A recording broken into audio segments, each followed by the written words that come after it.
In the last devlog, Paul and I released our indie game Thronefall into early access. In this video we're gonna add a new level and a new game mode to the game. We're currently on day 182 of this development journey. After discussing my ideas for the new level with Paul, I was ready to start building. As always, I'm starting with a block out, so placing down the big shapes first and then slowly going in with more and more detail. I mentioned before that I see each level we make as some sort of experiment, and the experiment I wanted to try this time is having a very large open area. And I also wanted to see what happens if we allow the player to build a very large wall around all of it. Because in Thronefall you can obviously not choose where to build your buildings, you can only choose in what order to build them and choose between a couple of different upgrade paths. Cosmetic improvements are usually Paul's domain, but I just wanted to get a rough feel for the vibe of the level, so I put down some basic colors. The next day I wanted to add some more unique features to the level, because unique features are what make the level unique. You gotta be brave enough to add some weird details, like this tongue licking into the ocean here. Makes it more memorable and adds personality. I crafted a little test wave so I could see how it all felt in action, and it was very nice to see it all come to life. I had another idea for a unique level feature I really wanted to try out, and that's these little islands here. Whenever we release a new level, we also try to introduce one or two new buildings, just to keep things fresh and interesting. Being able to expand your land by purchasing a bridge was an idea I found quite compelling. After my little bridge project was complete and I had all of the main islands connected to each other, it was time to move on to my next project, which was crafting a new weapon for the player. I came up with a weapon that shoots projectiles in all directions, which is quite different from all of the weapons we have in the game so far. For the active ability, I wanted something that really allows for some expression of skill. I went with this little circle that deals some massive splash damage, but with some delay, so you gotta predict the enemy movement correctly. And as I was already in full-on content production mode, I also made a new building, the Heroes Quarter, which would allow you to build 4 brand new hero units. A few days ago I talked with Paul about a brand new game mode that we might wanna add to the game. While I was prototyping the new level, Paul had been busy and prototyped the first version of that new game mode. We call it the Eternal Trials, which is essentially a roguelike game mode where you play on existing levels but against random waves of enemies. We did not quite know if this idea was gonna work or not, which is why we prototyped it. And to our surprise, even in this early stage, it felt absolutely fantastic. Over the time, Paul and I got a bit bored of playing the game, to be honest. This immediately re-sparked our interest. It felt like there were suddenly so many new strategies to explore. We'll leave that to Paul for now and go back to building some new units. Here you can see the first hero unit, the Golem at work, which is a very tanky and very hard-hitting unit that also deals some splash damage. The second hero unit I made that day was the support mage that can heal you and your troops while you're in combat. I wanted hero units to be as diverse and interesting as possible, so I thought, how about we make a flying one? It came with a lot of challenges. The nav mesh situation on the new map alone was already quite tricky to figure out, but after a full day of work and bug fixing, it was finally shaping up. For the final hero unit, I simply duplicated the archer and made some balancing modifications. So that was an easy one to make, but I think it still feels quite cool. I love making enemies.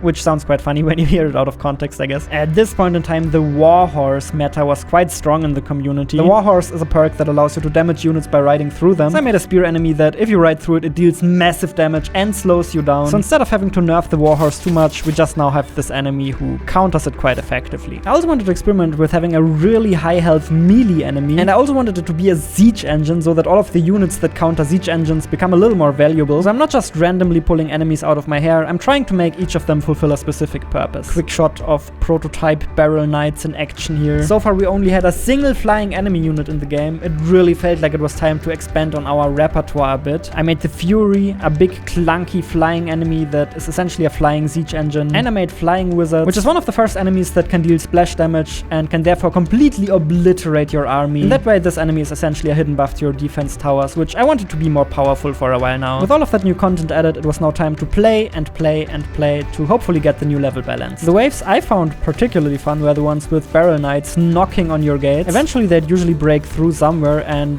wreak havoc in your base. I kinda liked this chaos and the struggle to survive at all costs. I of course later found out that a lot of players did not like that at all, which I also understand, but it's kinda interesting to see that disconnect that you have with your players sometimes.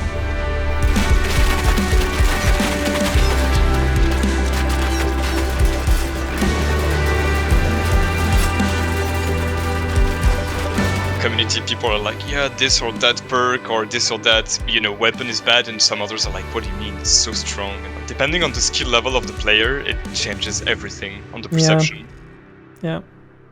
I'm aware there are very radical and also very radically different opinions on game balance. Yeah, maybe we give you a quick update on the current state of the content update. Yep, perfect. Okay. I added Uferwind down here, the new level. So now we have a new weapon, and I also just prototyped 5 new perks. We just dropped a little development sneak peek, and this is a little to-do list I made for the new map, Uferwind, for things we still have to take care of, like making visuals and sounds for all of the new enemies and units and attack animations and that sort of stuff. Making new content is actually quite fast, as you've just seen, but getting it ready for release, that's what takes up most of the time. My prototype version of Uferwind looked like this, but within just a day, Paul turned it into something that looked way better and way more finished. Just as I like making enemies, I also like putting things on the map. I really put this place on the map. Besides the new perks, I also made some new mutators, which you can use to challenge yourself and to make the game more difficult. Then there was the typical busy work of tracing the level outline so that the player can no longer go out of bounds. Paul initially was not too excited when he found out that he had to make visuals for 8 new units, but he did quite a good job. The Barrel Knights too look quite a bit better than my initial placeholders. I worked on some balancing adjustments for the game, and slowly but surely, step by step, our to-do list was turning green.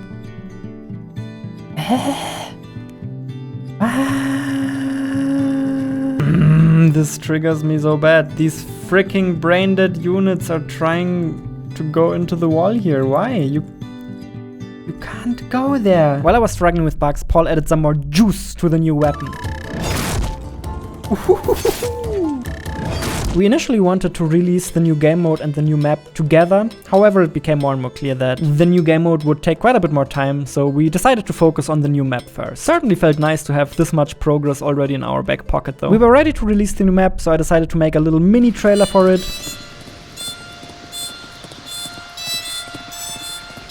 The next day we wrote the announcement and rolled out the update. All in all, making this new level took us 17 work days, but we do not work on the game every day, so all in all was still something like 5 to 6 weeks. And guess what we had to work on next? No, it was not Eternal Trials. I wish, man, I wish.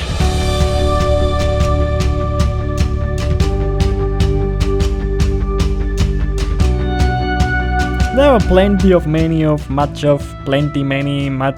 new bug reports. Kinda normal thing to happen after any big update, to be honest. We did some beta testing beforehand, but it's never enough. The nav mesh, which is used by units to move on, is usually quite a mess outside of our levels, which caused a variety of different problems. So I eventually got tired of it and wrote a little script that just deletes all of them. Now it looks clean as hell. Nom nom nom nom nom. We got a lot of different feedback that was kinda all over the place at times, so we decided to craft a survey. Instead of all of that anecdotal evidence, I really wanted to have some statistically sound data for once. We added a little quality of life feature that allows you to call and select units directly at their building. So you can just whoop, select them like that. First survey results were in, and also the bug fixing continued. Roughly a week later, we had a look at the data. People are very happy with how the player movement works, and they're also very happy with the music and the sound effects. They are not very happy with the meta progression, the castle center upgrades, and they're definitely not happy with how controlling units work. Here is a different one where we ask which kind of content players want in future updates. And the 3 most popular ones seem to be levels, in-game upgrades and choices, and boss fights. Boss fights is a little weird one. I did not expect that to be in the top 3. Level difficulty. This is interesting. This is how many people found the difficulty great or almost there. That's the green bar. Blue means too easy, red means too difficult. A somewhat concerning trend we noticed is that people liked every new level we made a little bit less than the one before. Thanks to the tons of feedback, I think I managed to figure out why. So definitely lots of lessons learned for the future. For example, smaller levels really seem to work better for various reasons. People do not like running vast distances, and they want to see all of the action at once. There was a bit more bug fixing to do, but we were finally getting to a stage where we could get back to work on the Eternal Trials mode. This was the point in time where we rolled out the quick select feature for the units, and we already had a couple of other quality of life features planned as well. For me personally, it was now time to start balancing the Eternal Trials mode from ground up, which presented a variety of very interesting challenges that I could not wait to get started on. One of the very first things I had to do was assigning a difficulty value to each enemy. Later on, every wave will have a difficulty budget and we'll be able to spend that difficulty budget on various enemies. So to determine the difficulty of each enemy type, I played a bunch of mono battles against just one single enemy type, and once the difficulty of that felt about right, I knew that I had it about correct.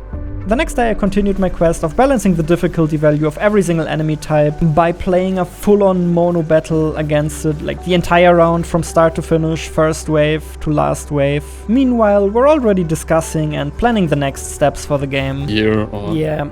there maybe, because then the Eternal Trials feature will be pretty much done. The next step for me was to randomize the enemy waves. Turns out that completely random waves are actually not that fun though, because if you zoom out, you can see it all becomes one mud. So what you need is meta randomization, and meta randomization is basically adding additional layers of noise on top, and we can repeat this process a few times, adding bigger and bigger noise. Now when we zoom in a specific area, we get lots of greens, but there's still some interesting randomization going on here, even on the micro level. You get a lot more variety. This is my random wave generator script, and it has a bunch of settings, and those settings too are randomized. I get the smaller fine-grained randomization through this wave generator script, and then I get some more interesting larger scale randomization by choosing a bunch of random settings for that script. While I was starting to have some pretty fun and unique matches against randomized enemies, Paul implemented a new save load feature. Instead of restarting a failed match from the very beginning, you now have the option to restart the current day, which is a huge quality of life improvement. And the following days were testing, testing, testing. One of our levels did not have a flyer nav mesh yet, Durststein. The plugin we're using casts the nav mesh onto a surface and does so in weird ways, unfortunately. So creating the nav mesh was quite a bit more tricky and took quite a bit more time than I expected. I eventually made it work in some really silly ways, but hey, if it works, it works. All in all, things were shaping up. Alright, now we can choose which map we want to play on and with which weapon. I played a few more rounds and could already see the next problem creeping up. So far there was absolutely no limit on how many enemies could be spawned, so there were just hundreds and hundreds and hundreds at times, which in terms of balancing worked out, but in terms of performance, not so great. Today I made some pretty cool architectural changes to the game. All of the level data is now separated out into scriptable objects, and then this is a completely over-the-top economy simulator I'm building for Eternal Trials.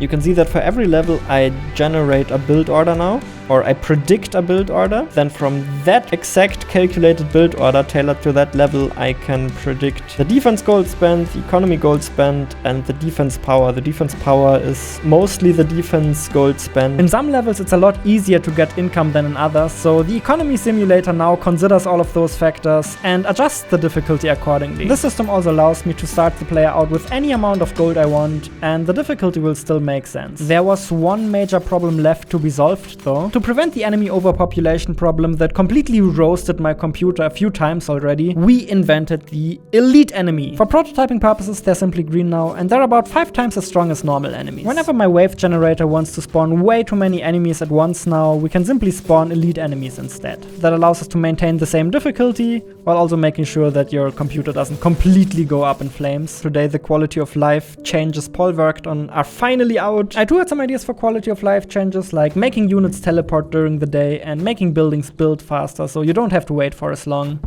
I'm just fixing a couple of bugs today. This one should be fixed too now. I'm not super motivated because there's another day of bug fixes and system reworks ahead of me.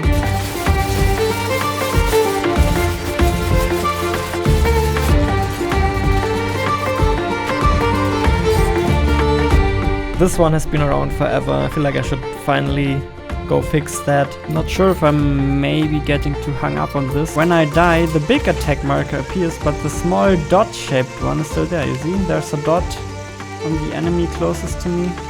But I can't attack. Fucking shit. Frick circle is back.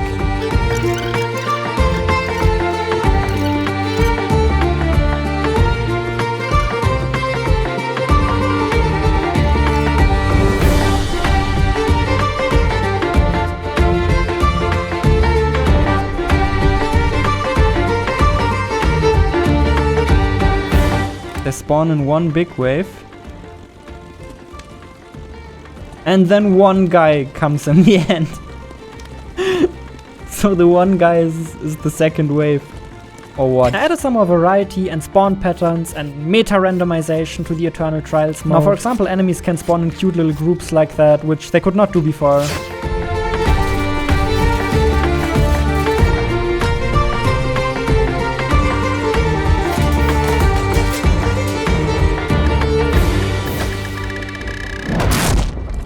We released the Eternal Trials game mode on day 222, so by the time this video is out, you can already play it.